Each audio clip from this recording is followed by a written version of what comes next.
I now know by an almost fatalistic conformity with the facts that my destiny is to travel. These are the movies that will make you pack your bags and hit the road. Hello and welcome to Green Carpet, and today we are talking about top 10 movies for travelers from world cinema.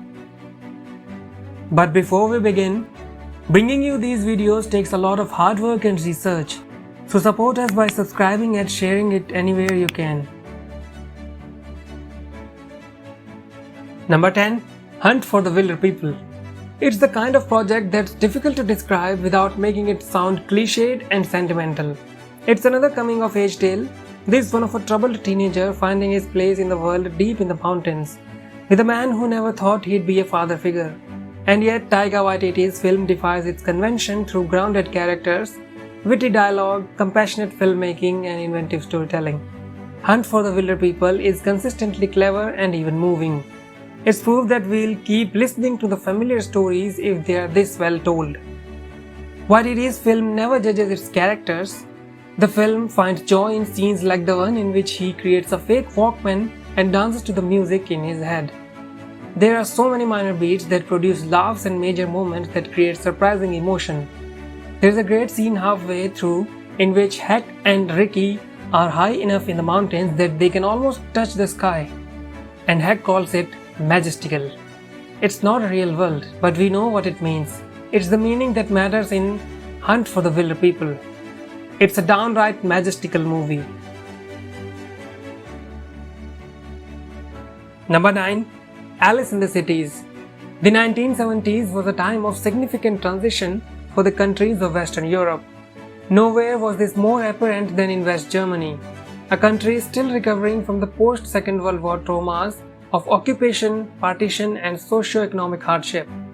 This is the partially geographical and wholly psychological milieu in which Wim Wenders' Alice in the Cities is set.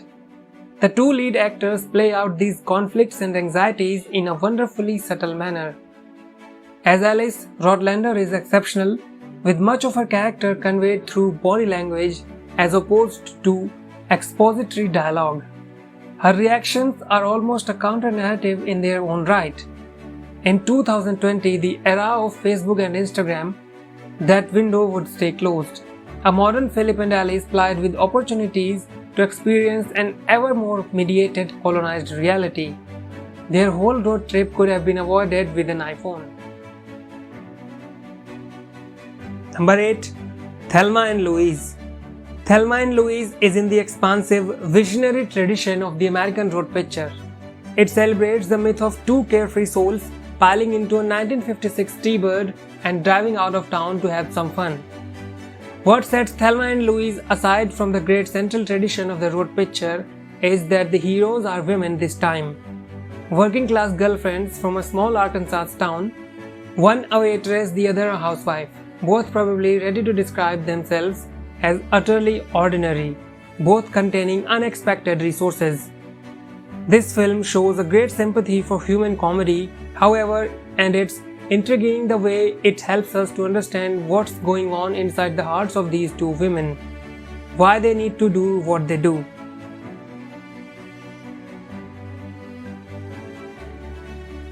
Number 7. 127 Hours. 127 Hours, a chronicle of accident and determination, is nearly flawless. James Franco's goofball energy connects the viewer to the character almost instantly. In bringing this horrific, perversely inspirational story to the screen, Danny Boyle has stayed true to Mr. Ralston's can-do spirit. His film 127 Hours is itself the frequently dazzling and perpetually surprising solution to an imposing set of formal and creative conundrums. Their stakes are not life and death, but rather life and art.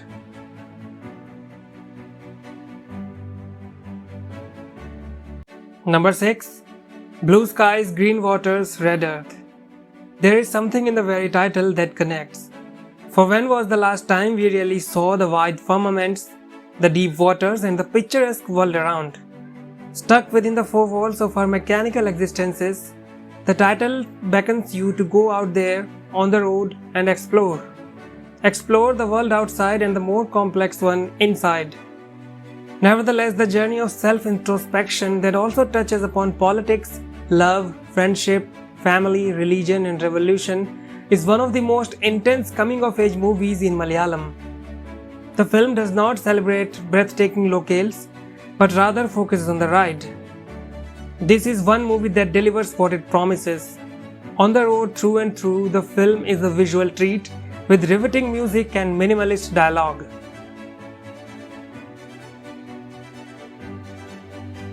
Number 5. Kings of the Road.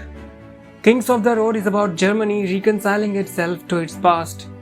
A past that is still there in their everyday lives. The former Nazis are getting older, but they are still there. The new German cinema was alive and well at this time, but didn't exactly draw large audiences. Kings of the Road, one of the best of that period, is perhaps proof why. How many people really do want to see a 3-hour black and white film like this? Well, you should. We all should. It is a brilliant movie, occasionally very entertaining, an extended silent movie gag. The two men play out behind the screen for an audience of kids is quite funny. And it is a very insightful film into these two men, and men in general, and their problems with women. Number 4. Tracks. Both an incredible and occasionally harrowing adventure and an uncompromising tough character study. Tracks, directed by John Curran. Curran, who has an old-fashioned touch for the intimate adventure, is at his best finding the slower rhythms of exotic locales. And while Curran and cinematographer Mandy Walker give the film an elegant emptiness, Tracks is as much in Wasikoska's fretful eyes as it is the beautifully barren desert. Tracks isn't interested in falsely flattering its audience, but it is interested in ravishing it. The nature imagery presented in widescreen by the director and cinematographer Mandy Walker is breathtaking, striking, and poetic. It is a truly outstanding cinema experience.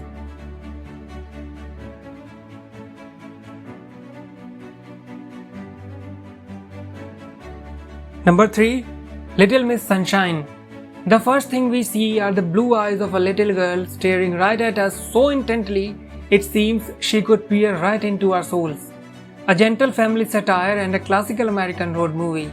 Little Miss Sunshine harks back to the anti-establishment, countercultural comedies of the 1970s satirical fairy tales that preached the virtues of non-conformity over the superficiality of conventional American values.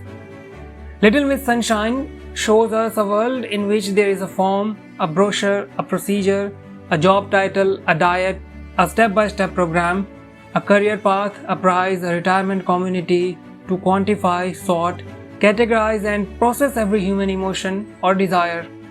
Nothing exists that cannot be compartmentalized or turned into a self-improvement mantra about winners and losers.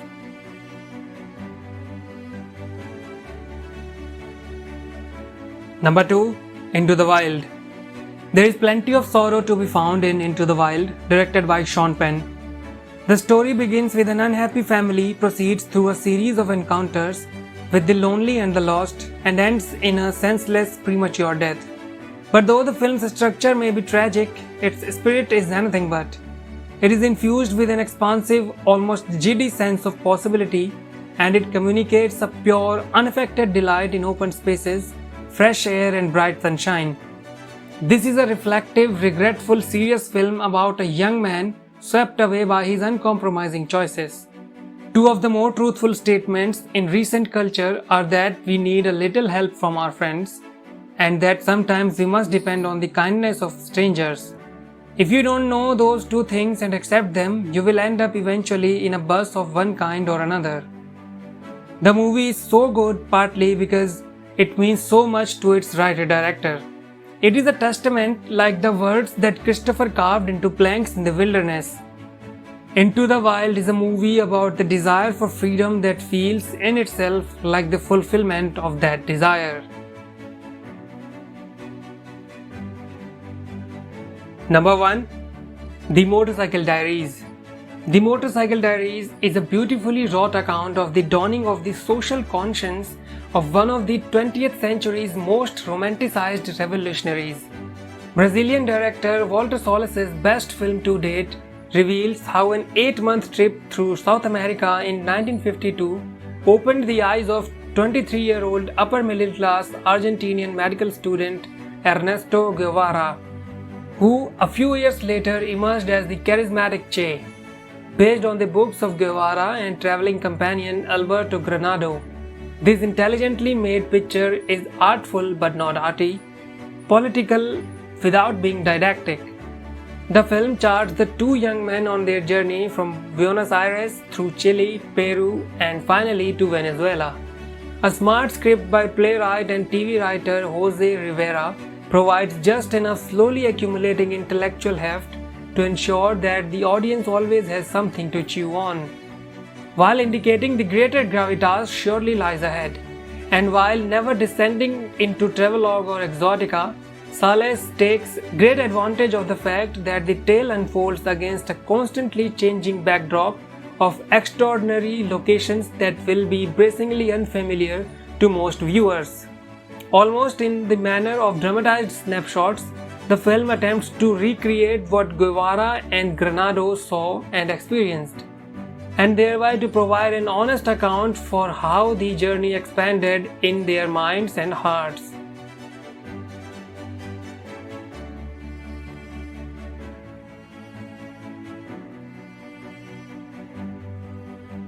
Thank you for watching the video, and check out these other interesting videos from Green Carpet, and don't forget to subscribe and ring the bell to be notified about our latest videos.